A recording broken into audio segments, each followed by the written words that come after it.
What is up, Toy Freaks? Welcome to this episode. Finally tracked down some Lego CMF Series 29 figures. Man, these are sort of a hard get in my area, so I'm happy to have them. Let's open them up.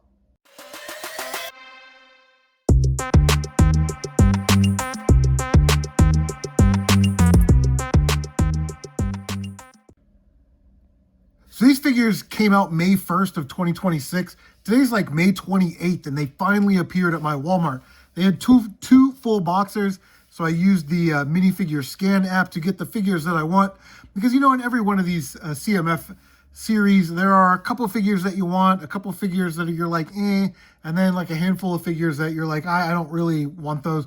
I'm not a big hardcore CMF figure collector, but, you know, like I said, in every sort of set, there are a few figures that you want to get. And with the minifigure app, the minifigure scan app, that is, it makes it easier just to find the figures that you want, and then you can just leave everything else for another collector or kids or whatever. So I use the app. I got the figures that I thought were cool. So let's open these up, man. I'm really impressed by these figures.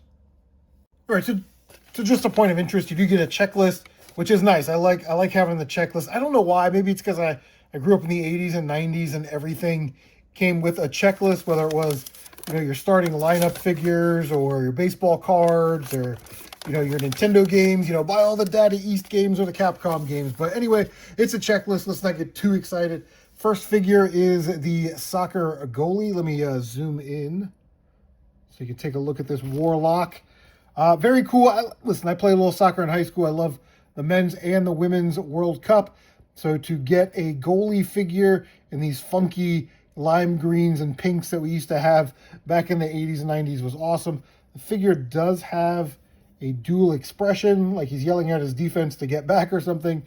I'm not sure if this hairpiece is exclusive. I can't remember ever seeing this hairpiece. So it might be, might not be. Do get a new printing for the soccer ball, which is cool. And you get a little, let me take him off the stand. You get some very subtle printing on the feet, like his shoes, which is nice. Anyway, I know that's probably not going to be one of the most popular figures in this set, but like I said, I played soccer. I like soccer, so I thought it'd be cool to have the soccer guy. The Robo T-Rex. Now, this is kind of an interesting figure. It gets a little bit of smoke, but I do like the toe printing and the side printing on the arms and the legs. This tail is kind of rubberized, but the accessory is, I think they were like, we need to give this thing an accessory, so let's give him this battery type accessory for whatever reason. But it's the headpiece that starts to get a little criticism. You get kind of an open aperture and then a closed aperture. And what I think that they were going for was like a Godzilla. He spits fire or laser beams, you know, out of his mouth or something like that. I think that's what they were going for. I think it looks okay. I don't hate it, but I do love this helmet because I love Lego Chima and I love the figures in the Chima sets, and I love their helmets a lot. They're really, really cool. We got the silver teeth, the nice printing on the face, and then, of course, we have top printing on the top of the helmet. And I forgot to mention, this rubberized tail has printing on it. And I think the black and the white and the silver and the orange really looks awesome. So I think that's going to be a popular one. I think people are going to love the Robo T-Rex. I was very excited to get this one. This is the Steampunk Vampire Hunter. First thing is, I love that new weapon accessory. I love the waist cape. That's sort of reminiscent of old Star Wars. You know, you get waist capes with snow troopers and clone troopers. But what I really like is this printed tile with the Vampire Queen on it from Monster Fighters. I love Monster Fighters. Anytime I find Monster Fighter figures in like boxes of Legos, I always keep them because I think they're awesome. And then we've got this really cool head print.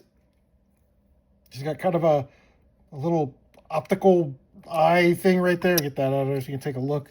And then she just has a smiley face. Like, I wish they would have done a little bit more than the frown face and the smiley face.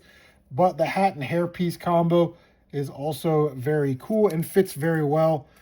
Very nice arm printing. So the Vampire, Steampunk Vampire Hunter. Yeah, this was definitely going to be a must. I'll add that to my... I have a bag, and I'll put these in individual bags, you know, and then I have like a big gallon bag for Lego CMF 29, you know, and I'll put that in there. But when I get my Monster Fighter figures out, I will definitely match that up and see what we got. Now, when it comes to this series, I think there are two that people are really looking for. This is Lego Lloyd from Ninjago and like the Ronin, the last Ronin, like Ninja Turtles outfit. And what people are going nuts over is this head and hair combo piece with the, I don't know what you call this piece, the mask with the hair flaping out in the front. And then you get obviously dual expression for Lloyd, some nice arm printing.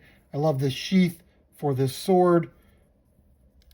And I think the whole figure looks really, really nice with the browns and the gold and the greens. It's just a really cool figure. And by the way, you get 4 of these throwing stars, which I think is a great job, Lego. Always appreciate and enjoy those extra accessories. Now, the figure that everybody is sort of going after and oohing, ahhing about, and they should, is the Lego Bionicle Cosplayer. You take his helmet off. You can see he's got the pink band there, the Batman band as I call it. And then on the back, you've got the back part of that band. Now, what I don't like Lego sometimes is that they don't finish the printing. It's like they print on one side, and it's like, how hard would it be just to close that off and make the bandana go all the way around? But that happens in all of the Lego sets. I love the little touch with the turn gear on the back, like in Ninjago or in Bionicle. You would turn those and it would like cause the figure to like punch and kick and all that stuff. So very cool. My oldest son, Bionicle was the thing when he grew up. So he loves Lego Bionicle. And I got an extra one of these. I'll put it in his stocking for Christmas. So when they come over for Christmas, he can enjoy that. Yeah, other than that, some nice toe printing. No printing on the side, no printing on the arms. But one of those figures that's designed to capture the nostalgia. And it absolutely does. It's a great figure. Now, a figure that I thought was a little underrated. People like it, but I also think that it's still a little underrated in this set because I think it's an awesome figure, is this Swamp Monster slime guy. I just love the printing on the side, you know, the arms and the legs and the toes.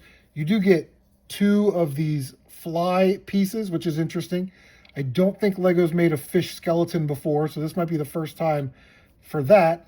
You get the pumpkin head, which I don't think Lego's made a pumpkin head like this with the worm coming out of the eye, a little splatter on the back. There's another fly and another worm. But then it also comes with this super awesome helmet, like a little ooze monster helmet, which is really neat. And a pizza box, the slime monster pizza guy, I guess we're going to call him.